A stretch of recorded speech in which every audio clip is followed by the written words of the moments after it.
अस्सलाम वालेकुम। मैं ग्रेड 7 की उर्दू टीचर मैं सुनैरा। आज मैंने आप लोगों को नज़म कुर्सी के मुताबिक पढ़ाया था। बुलंद ख़ानी की हमने शायद बता दो, जैसे कि हम पहले क्लास में पढ़ चुके हैं और मैंने आप लोगों को समझा भी दिया था।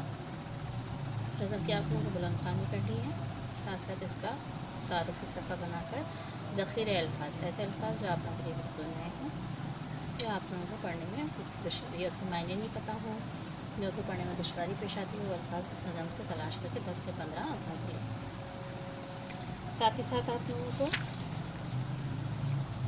इस नज़म की सरगर्मियाँ हैं। सरगर्मियों में दी गई है 4 सवाल।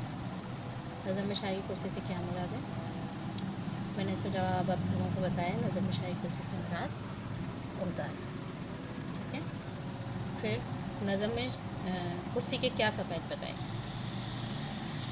कुर्सी के फ़वाइद आप लोगों को पढ़ने में क्या बताए गए कि लोगों के नेक नाम हो जाता है, लोगों में इज़्ज़त हो जाती है, लोगों के सर का ताज बन जाता है। इस तरह के फ़वाइद आप लोगों को तलाश करके यहाँ से लिख रहे हैं। सवाल नंबर 3, तीसरे बंद में शायर ने जो कुछ कहा है उसे अपने अल्फाज में बयान कीजिए। सवाल नंबर 4, कुर्सी वाले की दुर्गत कैसे बनाती है। कुर्सी वाले की दुर्गत कैसे बनाती है, मिसाल देकर वजाहत कीजिए। ये 4 सवाल ज़ख़ीरा अल्फाज के साथ, तारुफ़ी सफ़ा के साथ आप लोगों को अपनी कॉपी में ये काम करना है। तमाम काम ये काम मैं आप लोगों को पहले भी करवा चुकी हूँ।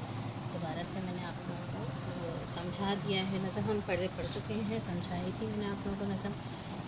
इस मुश्किल जो नए अल्फाज यहाँ पर दिए गए हैं, हजाम, बाल तराशने वाला, लहाज, वो शख्स जिसने कई हज किए हों, महाराज, बड़ा राजा, अधिराज, महाराजा, सबसे बड़ा राजा हो, खिरतमंदों, अक्लमंदों, अराहिब, रज़ाहिब, जिसने पर हुकूमत करता है, हुज्जाज बिन यूसुफ, जिन्होंने मोहम्मद बिन कासिम को सिंध पता करने के लिए भेजा था। नेको नाम वो कहते हैं बंदाए बेदाम, मुफ्त का नौकर या मुफ्त हाथ आया हुआ गुलाम।